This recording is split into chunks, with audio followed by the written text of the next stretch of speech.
بسم اللہ الرحمن الرحیم۔ السلام علیکم ورحمۃ اللہ وبرکاتہ۔ ویلکم ٹو دا چینل سالیہ زون۔ ڈیئر آڈینس، اگر آپ اس چینل پر نئے ہیں تو ویڈیو کی جانب بڑھنے سے پہلے چینل کو لازمی سبسکرائب کیجیے، شکریہ۔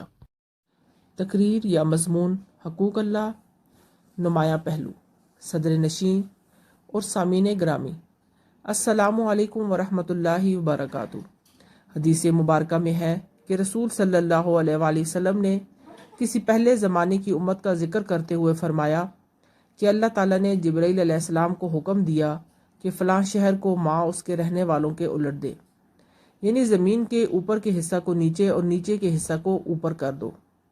صدر محترم، جبرائیل علیہ السلام نے عرض کیا کہ اے پروردگار، اس میں شک نہیں کہ ان میں تیرا ایک بندہ بھی ہے جس نے پل بھر بھی آپ کی نافرمانی نہیں کی ہے، اس کی تو جان بخشی کی جائے۔ اللہ تعالیٰ نے فرمایا کہ اس کو بھی اسی سزا میں شامل کرو، کیونکہ کبھی بھی میرے احکام کی خلاف ورزی دیکھ کر بطور ناراضی اس کے چہرے پر ملال نہیں آیا۔ یہ آدمی بہت نیک تھا، مگر چونکہ برائیوں سے دوسروں کو نہ روکتا تھا اور گناہوں کو دیکھ کر ناراضگی کا ظاہر نہیں کرتا تھا، اس لیے عذاب میں پکڑا گیا۔ حاضرین پروقار، جب اللہ عز و جل کی نافرمانی ہوتی ہو اور اس سے روکا نہ جاتا ہو تو اللہ تعالیٰ کی طرف سے سب پر عذاب آ جاتا ہے۔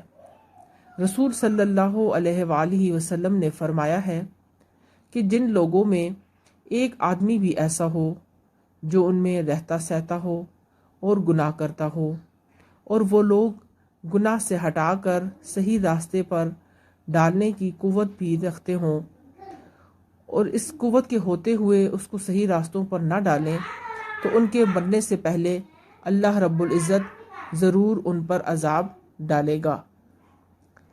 ارباب فکر و دانش ایک مرتبہ رسول صلی اللہ علیہ وآلہ وسلم ممبر پر تشریف لے گئے اور اللہ عز و جل کی تعریف بیان کرنے کے بعد لوگوں سے فرمایا کہ یقین جانو، اللہ تعالیٰ فرماتے ہیں نیکیوں کے لیے کہتے رہو اور برائیوں سے روکتے رہو، اس وقت سے پہلے جب مجھ سے دعا کرو گے تو قبول نہ کروں گا، اور مجھ سے سوال کرو گے تو سوال پورا نہ کروں گا، مجھ سے مدد چاہو گے تو تمہاری مدد نہ کروں گا۔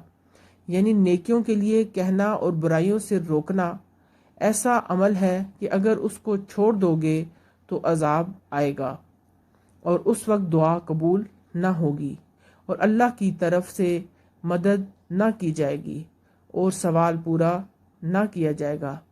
ان باتوں کو خوب سمجھ لیں اور سب کو ہی سمجھائیں، جہاں تک ہو سکے اپنوں کو اور غیروں کو، خاص کر جن پر آپ کا زور ہے، جیسے نوکر ہیں یا اولاد ہے، سب کو خدا کے راستہ پر اپنی طاقت سے چلائیں، گناہوں سے روکیں اور نیکیوں کی راستے پر ڈالیں۔